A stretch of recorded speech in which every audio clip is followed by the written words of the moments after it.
get this underway, shall we?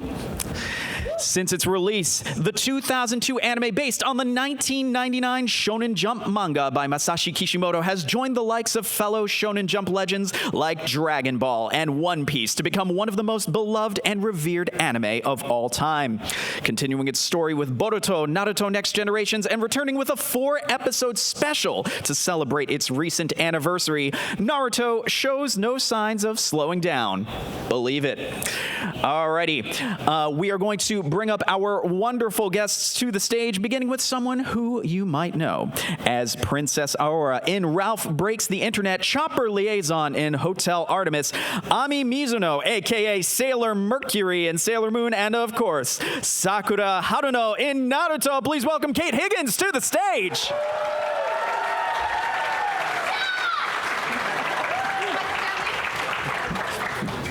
Bringing the energy. Nice shirt. I love it. Thank you. Thank you. Thank you. And thank you for being here. Thank you.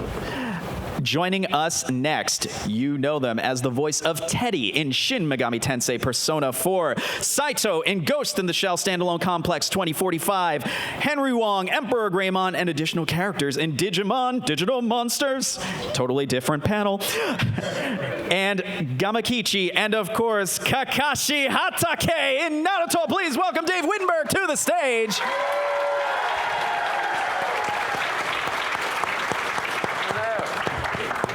Hello. Hello, hello, and welcome. Thank you for joining us here at GalaxyCon. It's a pleasure to be here. Next up, you know them as Wonder Woman in Mortal Kombat vs. DC Universe, Subdora in Ben 10 Omniverse, Callie Belladonna in Ruby, and of course, Temari Nara in Naruto. Please welcome Tara Platt to our stage.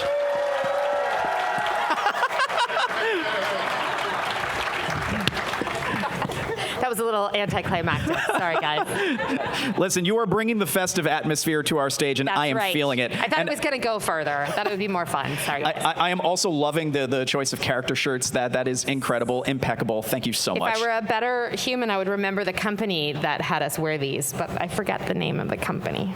Hashtag not sponsored. Hashtag we'll remember it later on Twitter. Oh, I'm sorry. X rebrand. And finally, you know them as Mercury Black in Ruby, Ben Tennyson in Ben 10, Peter Parker and Spider-Man in Marvel's Spider-Man, and of course, Sasuke Uchiha in Naruto. Please welcome Yuri Lowenthal to our stage.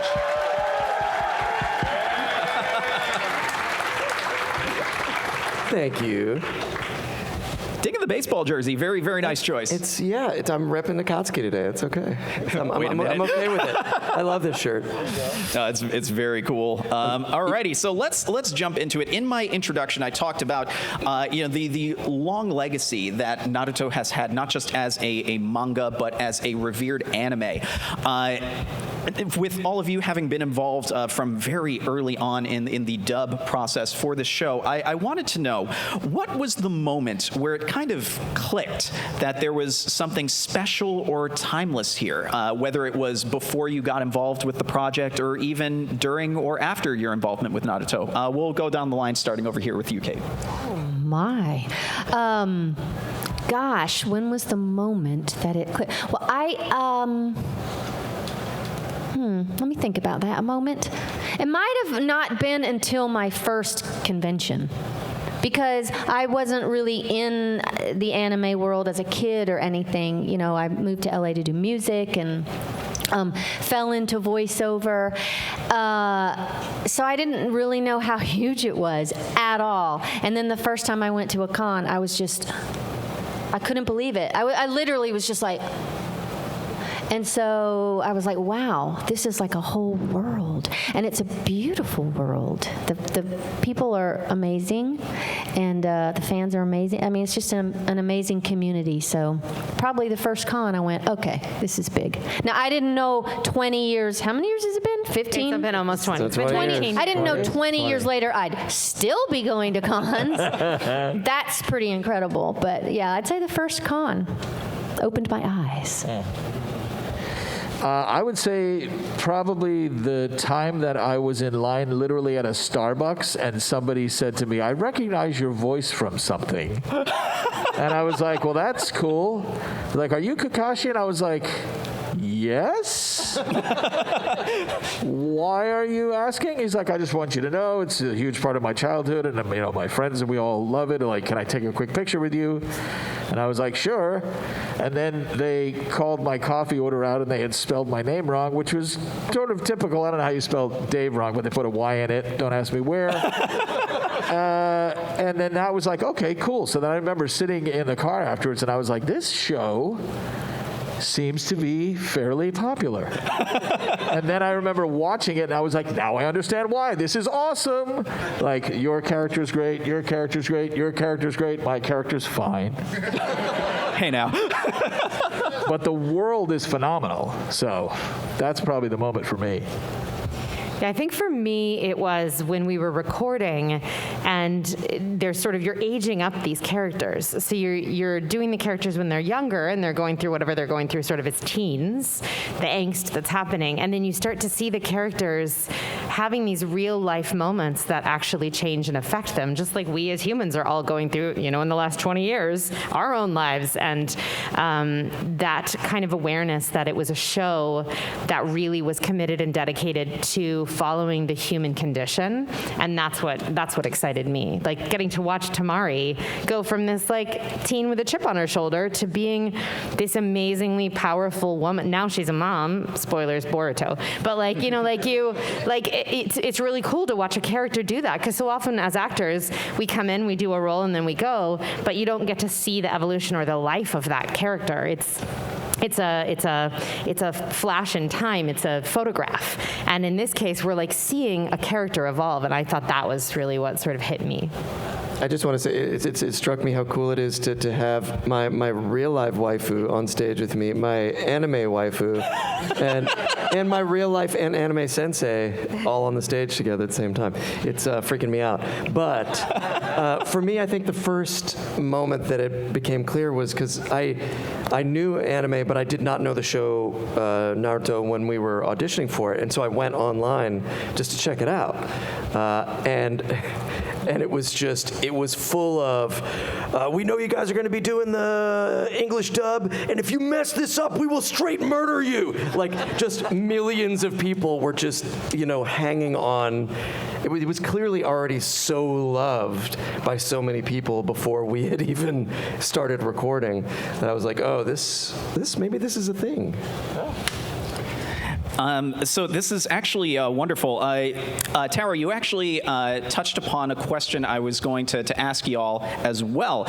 You talked about, the journeys from childhood to adulthood that these characters have had. So I wanted to ask all of you, and any of you can take this to start, what have been the most interesting parts of being on these journeys? Tara, you definitely gave us a great starter for that. Feel free to elaborate if you want. Otherwise, anyone can take this one. Well, because I was already sort of speaking to that. Temari goes from being a teen, and she's having all of the issues that a teen might have, trying to establish their personality in the world and who they are and how they want to live their life, and dealing with familial things with her brother and everything that's going on. Those are true issues for her, and she has to somehow figure out a way to overcome it so that she can create a life for herself. And I think that's really exciting to get to play, because it's fun to dive into juicy work, and B, to see the reflection of all of us, all the humanity in all of us. We all have obstacles we have to overcome and hurdles that we have to deal with.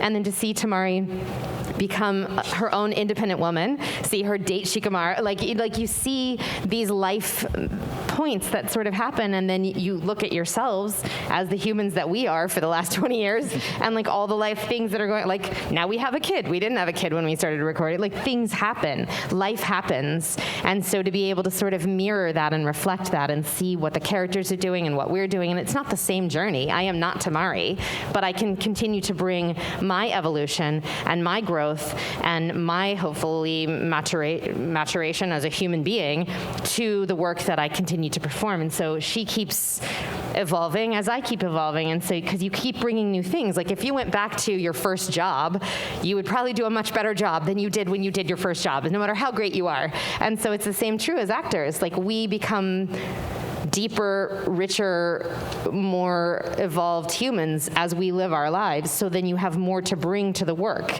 So what you've done the first time when you first do your first job is never going to be what you can do when you've lived a full, rich, deep life. Yeah, I've never gotten to play a character in my career as long as I've played Sasuke. So it's been really fun to evolve the character over the years. And yeah, Sasuke became a dad on Boruto right about the same time that I became a dad in real life. And it's been cool to sort of track that in my, thank you. Round of Good applause, job. please. You did a good job. Don't be shy, y'all. Good job. She had nothing to do with it. I just did it all on my own. Good job. Just like Sasuke. Is there a baby summoning jutsu I don't know about? Totally. That's the summoning jutsu that I have. I summoned a baby. But he's kind of also like a demon, so I guess you're right. Similar. But We yeah, love him very much. We love him very much. It's been exciting. You don't normally get to do that with a character. You have a character over a short arc of whatever the project is, and it's over. So it's been really cool.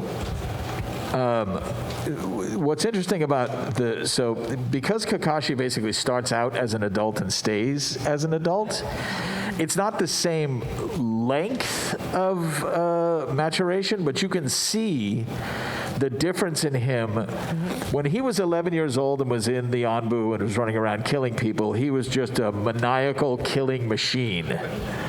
Then he sort of got older and grew up and into his responsibilities. And then he's handed these three, I don't know how you want to describe them, loose cannons, I guess. Naruto's all over the place. Sasuke's moody and dark. And Sakura is completely unsure of what she wants to do or whether she likes Naruto or Sasuke or neither of them or both of them or whatever that's going on. And so the growth arc for Kakashi is more about realizing that he now has greater responsibilities than he's ever had, because he doesn't have children of his own, but these three students are his children. So he will let them do what brothers do. He lets Naruto and Sasuke fight. He lets Sakura do whatever she needs to do, but make sure she has some strong female influences in Lady Tsunade. And so his growth is more about making sure that they feel safe enough to grow into the people they're supposed to be. So it's sort of his parental role evolves to the point where after the pain arc, he sort of feels like, all right, well, it's not that my job is finished, but I've done a pretty good job so far. But I will always be here for you. I will always be able to help you. If you ever need anything, come and talk to me. And so because his responsibilities evolve, he goes from basically being parents to 11-year-olds to parents to teenagers to good friends with the adult versions of these people. He gets to see them through their arc, and they soften him in a way, which is kind of nice because it also deepens him. So he gets to experience, Sasuke and Sakura having a child, and Naruto and Hinata. Yep. Yeah, having a child. I got you. Don't worry. I lost that. Thank you very much.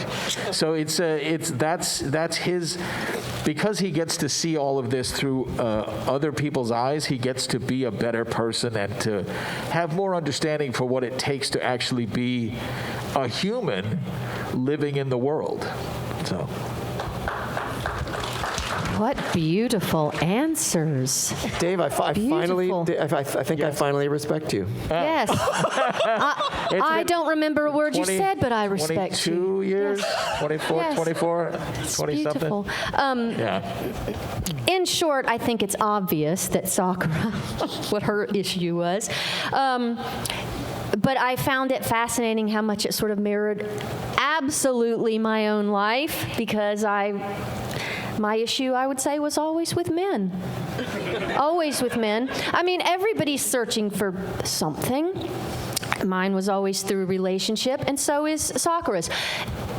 It looks like she's looking for a man, but what is she really looking for? Herself. Aw. So, yeah, so I loved how it started off, Sasuke, because that's how I was. And I also had so many male friends, like Naruto, like best friends. And the thing that blew it for me was one time, like 10 years ago at a con, because I didn't know what was going to happen, and I kept wondering, who is Sasuke going to pick? And I thought, because she'll solve it for me. Like literally, I felt like Sakura is going to solve Kate Higgins' life. and when they said, oh yeah, you wind up with Sasuke, I was like, what? Really? That's what I do? Like, I thought I was going to get it all worked out.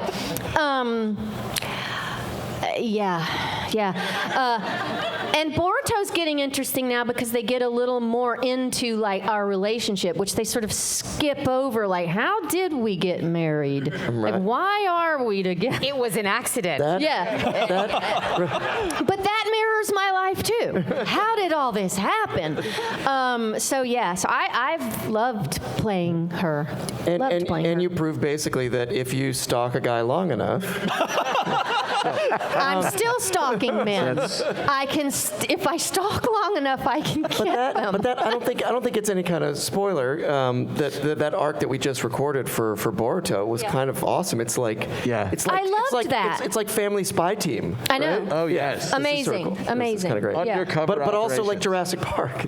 Anyway, or Jurassic World. Anyway. That's true.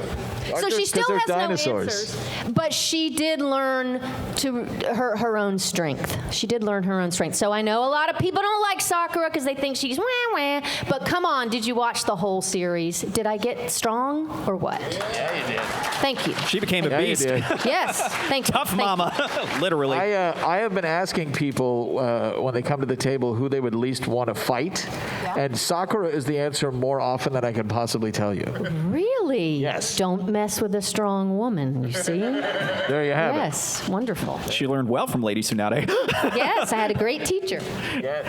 So we've been talking about the overall story arc in particular and how it has impacted your acting narrative with these characters. What I wanted to focus on for my second to last question before we open it up to Q&A, were there any particular storylines or story beats that resonated with you? And it doesn't have to be limited to your character. If there are other characters' story beats or story arcs that really spoke to you, love to hear about it. Anyone can take this to start. I love Rock Lee. Oh, I love yeah. Rock Lee. Yes. I'm just going to say it unapologetically and unabashedly. Yep. I love his, overcoming. I will not give up. And he doesn't give up. And I love that. Specifically to Kakashi, the two things that resonate with me was the time he got to sit down at the fire with his father and get some questions answered, because up till that point, the only thing he knew about his father was what everyone else had told him. So to get to sit down and actually have that heart-to-heart and have a moment with a man he never knew, and to get answers was really amazing. And then the other one was at the very, spoiler alert, at the very end when the perfect Susanoo happens and he and Obito and Rin all get to make peace, and Obito and Rin go into the afterlife to wherever they're going to go, and he gets to move on without a Sharingan into his next stage in life. That was just amazing for me, because most people don't get that kind of closure, but to be able to have that weight lifted off of him so that Obito could finally hear Rin say, I asked him to do it, and then they could move on and have a moment together, that was really beautiful. So. Well, I just like that I finally, the battle with all the puppets. Yeah. I like that I finally was like, I can do this. Yeah, so that was a transitional thing for Sakura. I can't think of something. I mean, what I love about the show is like the way that it plays out. So like there's not a benchmark moment for me. Can I add one then? I'll you take take your my time. second I'm taking moment. your time. Yeah, do that. In that final, I mean, it's sort of something a theme throughout the series, but that Sasuke keeps trying to kill Naruto, and Naruto keeps meeting him with love. and at the end that works. He keeps meeting him with love, and I'm such a huge proponent of the power of love over the ideas of hate or revenge or and fighting, and I just love how powerful a statement that is. At the very end, he's like, why do you keep doing this? He's like, because you're my friend, because I love you. He's like, I've tried to kill you. Why do you? Because I love you, and I love that. So I love it's the that power of water over stone, basically. Right, the hardness exactly. versus the. And my arm got ripped off, and that's fine. But That's fine. It is. but he wins me over, with love. So yeah. Yeah, you said it better than I was going to say, but I was thinking of Naruto. It's like there's something about his that he just always stays with love. I mean, that kid's really been through it.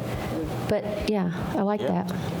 Because you always have a choice in any situation. You could choose to go light, you could choose to go dark. You are always going to be better off choosing the path of love and light than you are darkness and death. Always. Always. Always. Even Sasuke comes around. Ish. Only Okay. It's around enough, I'd say.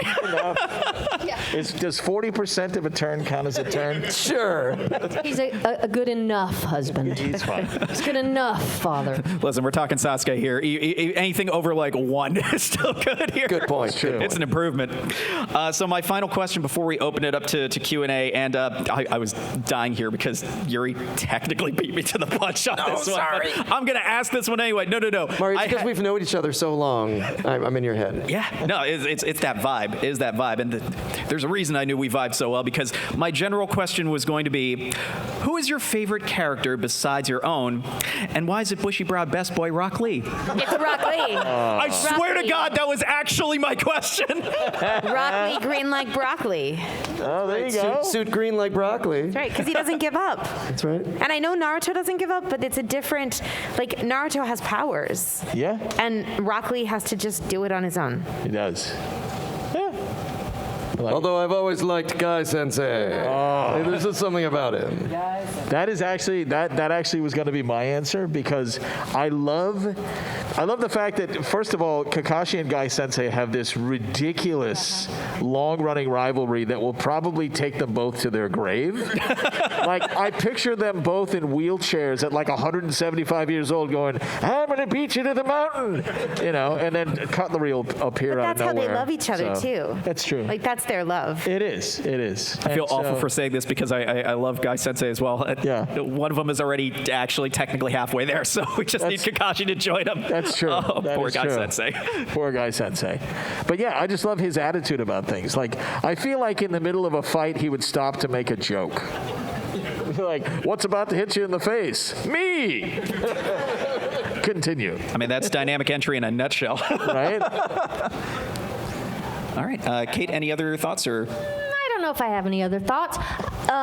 Favorite, I don't know. I mean, I do love Naruto for what we've just been discussing, although I think the constant yelling would get on my nerves, but I love the sentiment of Naruto.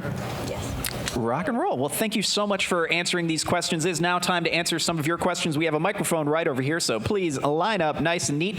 And once again, let us keep the questions specifically to Naruto, including Boruto, Naruto Next Generations. And if you have general anime voice acting questions, we will accept those as well. All right, let's take it away. Hello, my Hello. name's Singo. Yeah, I think so. Hello. Yep. Hello.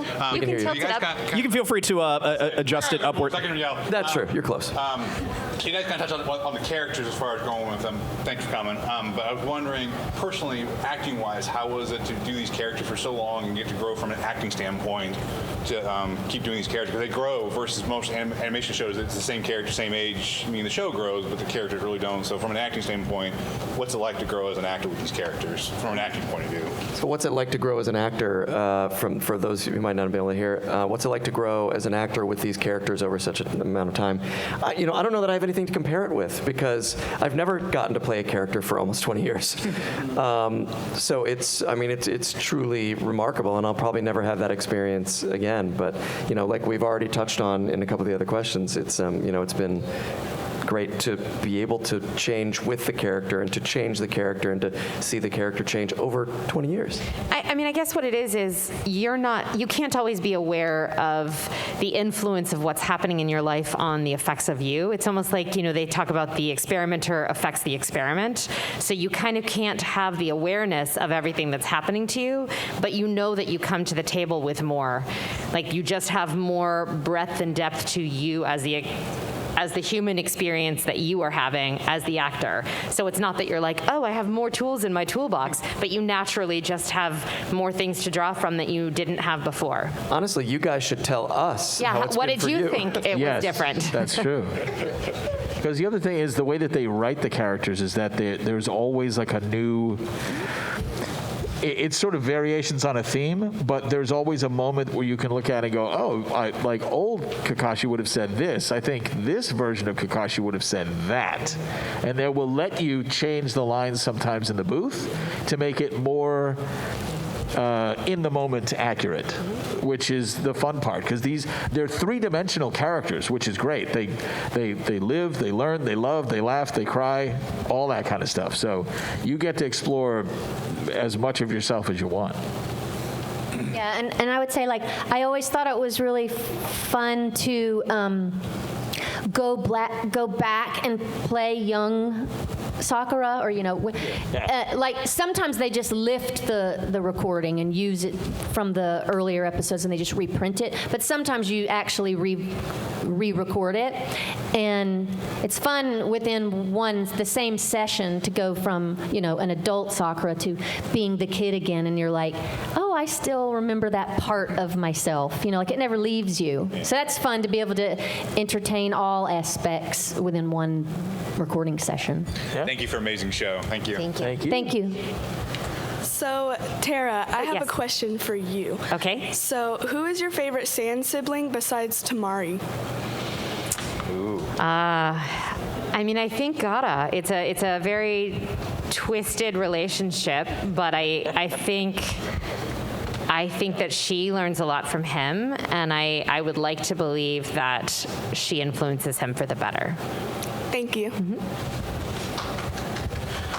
I just want to say first and foremost, my bias is not showing today at all. Oh, yeah. Uchiha forever. I have those shoes at home too. Yeah, I knew you were my shoes. favorite. I almost wore them this week. For those of you that can't see, he's got Akatsuki shoes on and an Uchiha shirt. So first I want to say, Kakashi, you know I'd beat you in every fight.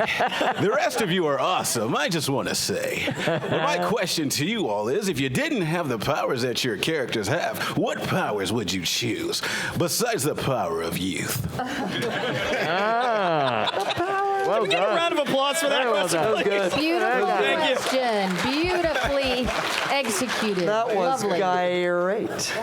Fantastic. I don't know. We all want to say sexy Sexy no jutsu. jutsu, We all sexy want to say it. It is. Sakura and Sasuke might be going down that road soon. Not in real life. I just mean Boruto looks like it's about to open up a whole new world. That's true. A whole new world. I would want the power of healing that Sakura has. Yes. Yes, it is. It's a wonderful power. Or Yes. shadow clone jutsu. I'd get so much more done. Oh, I know. Yeah. Infinite Tsukuyomi. That'd be Love to put some people in Infinite Tsukuyomi. Yeah, I would say probably the healing powers, just because, it would make things a lot easier. Go through the day, stub your toe, you're like, one moment, done, moving on. Yeah. That's a good one. Awesome. Thank you guys so much. Thank you. Thank you. Hello there. What's up? Hi, how do I get started in voice acting? That is a great question. That's a great question. How do I get started on my voice acting? Yeah. I don't want to pimp out our book, but Yuri and I wrote a book. They wrote a book. Called Voiceover Voice Actor, What It's Like Behind the Mic, and it has some really good information, but I will tell you the best thing you can do, and it's free, it doesn't cost you anything, read aloud daily. And you can change up what you're reading. You can read your favorite book or a comic book, you can read a magazine, you could read a billboard, you could read anything, you could read your textbooks. It doesn't matter, but reading aloud every day trains your brain to be able to pull words off the page as quickly as you possibly can, because our job as actors, of course, is to bring life to character, but it's also to get those words off the page and make it sound like we're saying it naturally for the first time. And the only way to do that is to be so facile and quick to be able to pull those words off, make sense of what those words all mean as a whole sentence together, and be able to spit it out as you're reading it. So reading aloud every day is the best thing you can do. Thank you. Also, I would say experiment with acting, because it does boil down to the acting at the end of the day, and you want to fall in love with it. Like, here's the thing, you're starting off early, which is great. You have plenty of time to find out if acting is something that you love and storytelling is something that you love. So even making up little plays with your friends, or doing YouTube videos, or writing your own stories and acting them out, even if you play all the characters yourself. Anything that any types of plays in school, or theater in school, or just doing projects with your friends, that all will tell you whether or not this is something that you really, really love. And you have to love it, because there's a long period of time when you're doing it that you're not getting paid. And you need, if it's not making you money, it's got to be for love then, for that time. So you got to love it. So find out if you love it. Read aloud every day. There are plenty of things you can do starting even now. I would add quickly to just sort of what you were saying, lovely Tara, that yes, allow yourself, especially as a young person, and I wish someone had told me this, allow yourself to feel everything you feel. Everything. Every emotion is allowed, and it's here. So obviously it's allowed if you're feeling it. And don't suppress it, because you're going to want to draw on that as an actor. So if you don't have experience with anger because you thought it was bad to feel it and you went, oh, I shouldn't feel this, then you can't play an angry character because you don't know anger. You got to know sadness. You got to know anger. You got to know joy. And that means when you feel it, you are one with that. Every emotion is welcome in life. And you know what often stops us as actors and just as people? We worry about whether we're good. Right? Am I good enough? Don't worry about that. You're good enough. You worry about, am I the right person to be? Like, I looked at that person, or I heard that voice, and my voice doesn't sound anything like that. Your voice is beautiful, and there are so many, especially today in all the different shows and video games, and there's not just cool guy voice, it does everything. There's so many different voices, and the cool thing about your voice is that nobody else can do that. So in a way, there's no competition with anybody else, because nobody can do what you do. Thank you. So just do what you do. Don't worry about what other people are doing. And also, to top the don't worry about what anybody else is doing, have fun and play, and don't worry about making yourself look silly. Like, most of what we do, if you were to come watch us while we're recording, we look like idiots. We've got silly faces, and we're in weird positions, and we're doing all sorts of silly stuff. That's why they don't put mirrors in the booths when we record. And if you get self-conscious about what you look like or what you think other people are thinking about you, you're not really fully in that moment and feeling all those feelings that you need to be feeling, because you're inhibited by thinking about, oh, they'll think I look silly, or I don't want to embarrass myself. And you close yourself in, and when you close and constrict yourself, you're not open to express. So you can't worry about what other people think. You can't make that the focus. The focus has to be fun and playing. You have to enjoy tapping into all those feelings and bringing the character to life and making the choices and being big and wild and silly. And you don't have to remember anything of what we just said. Exactly. It's okay. It'll all settle. You already got all the things We just you gave need you to so know. much stuff. Thank you. As a mom, thank y'all for that. Of course. Thank you, Mom. And just as a quick heads up, we've got about 10 or so minutes Okay, we'll left in go question fast. We'll be time. fast. We'll go fast. We'll Just a answer heads up real for fast. our next folks in the queue. If you want to get your question asked, let's try and keep it We pointed, will okay? be better about If I may, lightning round. Hey, there we go. Do it. We won't each of us answer we'll the just question. answer and go. All right. What is Kakashi's greatest move in his arsenal, and why is it 10,000 years of death?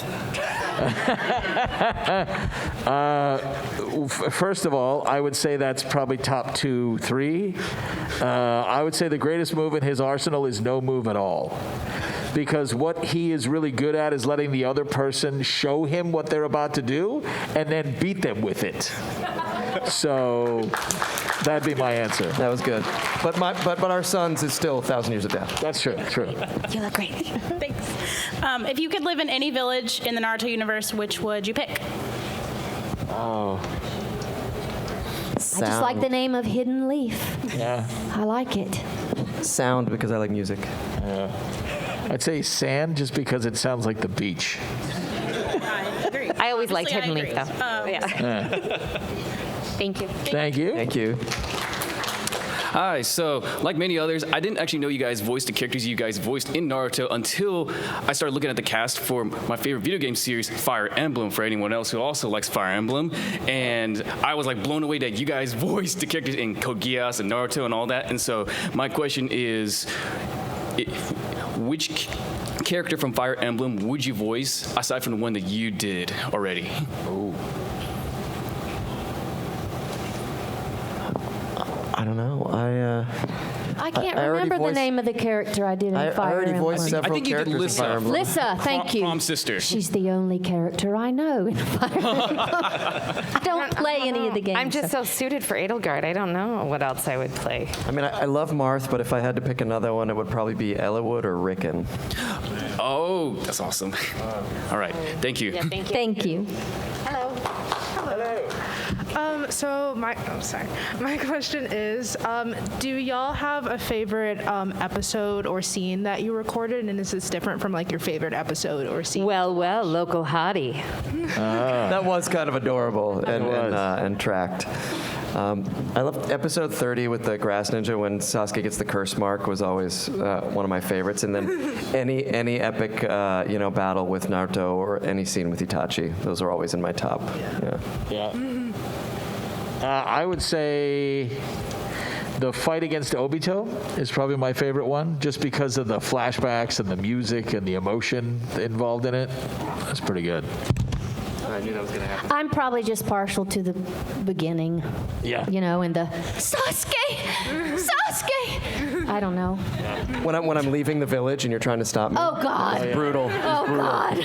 Oh, I actually It's have so pathetic, but it was so wonderful. So good. I have a second answer to that. The second bell test, when you guys figured out that the way to get to him is to tell him what's in the book. Yep. And he starts freaking out. He's like, "Don't tell me!" And then they're able to get the bells. I love that whole arc there. Thank you. Yeah. That was good. How you guys doing? So we all know Naruto can be very emotional at times. What are your favorite emotional scenes? Something maybe that got you emotional in the booth or whenever you were watching it? Like I said, those scenes with Itachi always break my heart. Most of them, most of those scenes. Because their relationship's so complicated.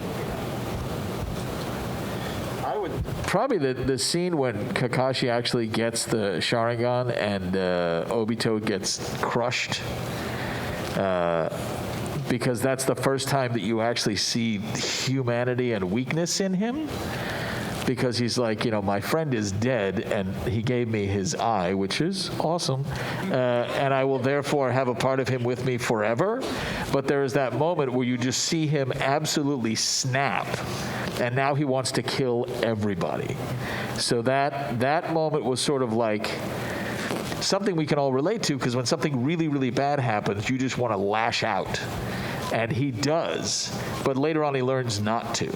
So I think that's something that's always resonated with me. Thank you. Thank you. Hey, first I just want to say thank you guys for voicing my childhood, and for Yuri and Kate. Are you guys not tired of screaming Naruto's name all the time now?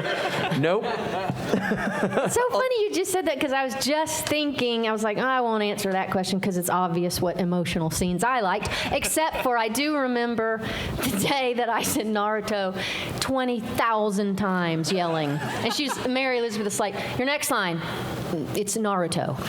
With 5 O's at the end. Just Naruto! Yeah, that was emotional. Thank you. Thank you. Hey, y'all. My question for you was, who do you think would have won in a fight? Prime Nagato or Itachi? I've always had this with my friends. I say Nagato. They always keep saying Itachi. I want y'all to decipher it for me. I'm gonna say Naruto. I think you should decide. You know them all. I think Naruto. I think you're right. I think your friends are wrong. I think you are 100% correct. Well done. Because Itachi is insane. Hey now. He is. That's his brother you're talking about. I know. That's true. But not as crazy as your other brother, Madara. Good point. So, I would say Naruto without question, just because I think he would have because he's coming from a place of love, it gives him more power than coming from a place of hate. Oh, that's True. And the show's named after him, so come on. Yeah. Oh, wait. Were you talking about somebody else? I'm going to say Nagato, not Naruto. Oh, Nagato. Oh, my mercy. Oh, that's a changes good everything. Itachi, then. That changes everything. It does. Oh, wow. Sorry, man. You were right in the first place, and now you're wrong. I'm still going to say Nagato, though. Hi, I'm not a reporter, but which character did y'all hate the most when acting? Hate? Which character? Yeah, which character did y'all hate the most? You mean our own characters that we were No, portraying? like other characters from like the show. Oh, which of the characters on the show do we hate the most? There's no hate. There's no hate. There's no hate. I'm gonna say, Shino always creeped me out, but doesn't Shino creep everybody out? I mean, He does. that's also why he's awesome, though. So That is. Sai is creepy. Sai is creepy. Sai's creepy. Gaara is creepy. Gaara's creepy. Shikamaru freaks me out because of the shadow possession thing. Yeah. Not that I don't like him. I just think I wouldn't want to have to deal with that. Right. You know what I mean? Like losing control of your own body to let somebody else play you like a puppet. Not really on my top 10 list of things to do. I think I hate Neji because he tries to out emo me. So does Gaara, and I just don't like that. I don't like the competition. There you go. Thank you. Thank you for making my childhood. Thank you. Thank you. We did it, lightning round. We're doing it. Final question. Here we go. Okay, so I grew up with you guys, like literally saw the relationship of Sakura and Sasuke and thought that, oh, I hope that they end up together. That was like my biggest thing. So with that, there's like a fan theory that Sakura and Sasuke have more kids. Do you guys actually think if you were in charge of the storyline, would you make them have a bigger family, like Naruto and Hinata have 2 kids? No, because he's not much help as it is. Sarada and I are pretty much on our own.